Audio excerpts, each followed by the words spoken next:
Hi, CBJ family. Welcome to another edition of Journaling the Journey, one book at a time. And this video is actually going to cover the Gospel of Luke. Who wrote the book?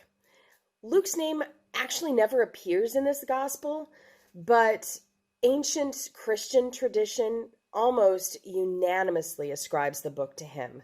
And we have to kind of listen to that. There's a very clear reason that that's the case. One ancient prologue written to introduce the gospel describes Luke as a Syrian from Antioch. With this piece of information, essentially, we can deduce that Luke was probably not a Jew. Paul listed him with the other Gentiles in his greetings to the Colossians in Colossians chapter 4. And this ancient prologue goes on to state that Luke eventually settles in the Greek city of Thebes, where he ends up dying at age 84. So where are we on the timeline of history here? A lot of the dating of the book of Luke depends honestly on the dating of Acts. Luke's second volume cuts off with Paul imprisoned in Rome before Paul's death in AD 68, and even before the persecution of Christians broke out under Nero in AD 64. So it just makes sense that the book of Luke was completed before the book of Acts. But when is the question? In Acts chapter 21, Luke says that he accompanied Paul on the apostles' final visit to Jerusalem, which was a visit that occurred in AD 57 and 58. Eventually, the Jews had Paul arrested in the temple, a 2-year ordeal that ends with Paul's imprisonment in Caesarea. And Luke likely used this time, apart from Paul, to begin gathering information for writing the gospel from primary sources, those people who had actually witnessed the ministry, the death, the resurrection appearances of Jesus. So if Luke took to writing his gospel pretty soon after the information was gathered, then it would have been completed probably around AD 60, after Paul was being transferred from or to a Roman prison. So why is the book of Luke so important? His interest in people is so evident as you read through this gospel. A lot of the material is unique to Luke's gospel, involving Jesus's interaction with individuals, many of them on the fringes of unacceptable society, sinners, women, children. The list goes on and on. Like Matthew and Mark, Luke definitely records the incident of a woman coming to pour perfume on Jesus's feet, but Luke was the only gospel writer to point out the fact, known to everyone that was there, that she was immoral. And you see that in chapter 7 of Luke. In a similar way, we find Luke alone the conversation between the robbers crucified along Jesus, one of them defending Jesus and receiving the promise of paradise. But you don't really see that anyplace else. So those are some important things to remember as you read through Luke.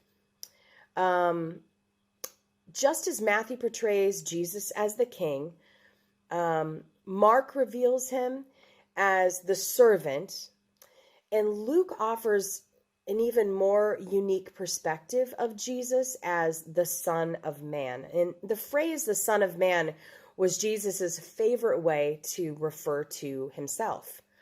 And so most famous among the unique people in Luke's gospel is the tax collector Zacchaeus, who was a very short man who decided to climb a tree to see over the crowds as Jesus approached his town. Jesus ends up sharing a meal with Zacchaeus in his home, which was a huge deal because the local religious leaders were like, This is not good. Zacchaeus expressed regret over his former lifestyle, vowed to make restitution. Jesus responds, honestly, with the theme of Luke's gospel. For the Son of Man came to seek and to save that which was lost. And you see that in Luke 19. Incredible, incredible story. But Luke portrayed Jesus as God's ideal man who offers salvation to all of humanity, both Jew and Gentile alike. And that's significant and offers so much hope for us. So how do we apply this? The beautiful way that Luke portrays Jesus has incredible implications on our own relationship with God today. Jesus walks through the Luke's gospel, illustrating this deep and abiding care for people, regardless of what they've done or their status in society. And so some of the things that I think stand out to me is, do I believe that God loves me no matter what I've done?